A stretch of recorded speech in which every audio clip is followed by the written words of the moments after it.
Assalamualaikum warahmatullahi wabarakatuh. Bertemu bersama saya Heri Setiawan, dan kita akan membahas tentang apakah orang yang menunggak hutang baik itu di bank ataupun di pinjol dapat dibawa ke ranah pidana. Tentu saja pertanyaan ini sangat banyak menjadi permasalahan bagi orang-orang yang memiliki hutang. Apakah mereka dapat dipidanakan terkait dengan tidak dibayarnya hutang mereka di pinjaman online ataupun di bank. Terkait permasalahan ini, kita perlu melihat dulu bahwa terkait pinjam meminjam baik itu di bank ataupun di pinjaman online itu merupakan perbuatan hukum perdata, yaitunya perjanjian antara yang meminjamkan dan peminjam. Jadi perjanjian antara kedua belah pihak. Perjanjian ini tentunya adalah hak dan kewajiban antara kedua belah pihak. Pihak yang pertama yaitu pihak pemberi pinjaman memberikan uang kepada pihak penerima pinjaman, dan kewajiban dari penerima pinjaman adalah mengangsur hutang yang telah disepakati pembayarannya dan selama berapa waktu tenornya. Dan ketika si penghutang tidak dapat membayar hutangnya, maka pihak pemberi hutang tidak dapat mempidanakan karena perikatannya merupakan perikatan hukum perdata. Jadi mereka terikat di hukum perdata. Akan tetapi si pemberi hutang dapat menggugat secara perdata.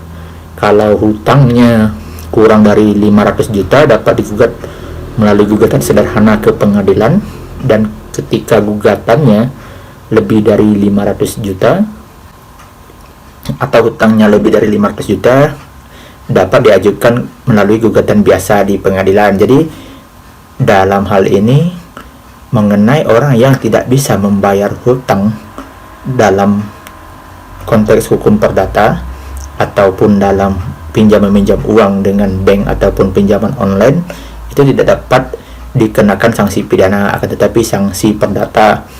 Dan nantinya itu tetap saja orang yang tidak membayar hutang akan bermasalah baik dengan perbankan ataupun dengan tempat dia meminjam.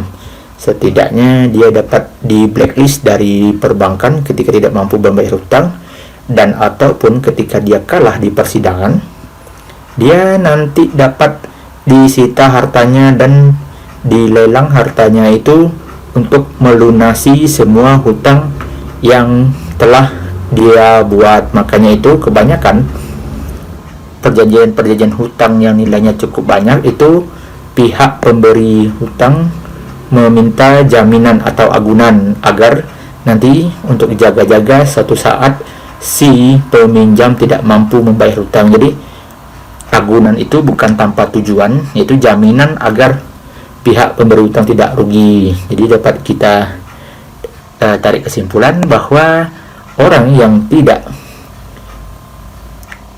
membayar hutang tidak dapat dipidana, akan tetapi dapat diperkara secara perkara keperdataan. Mungkin itu yang dapat saya sampaikan. Terima kasih, bye.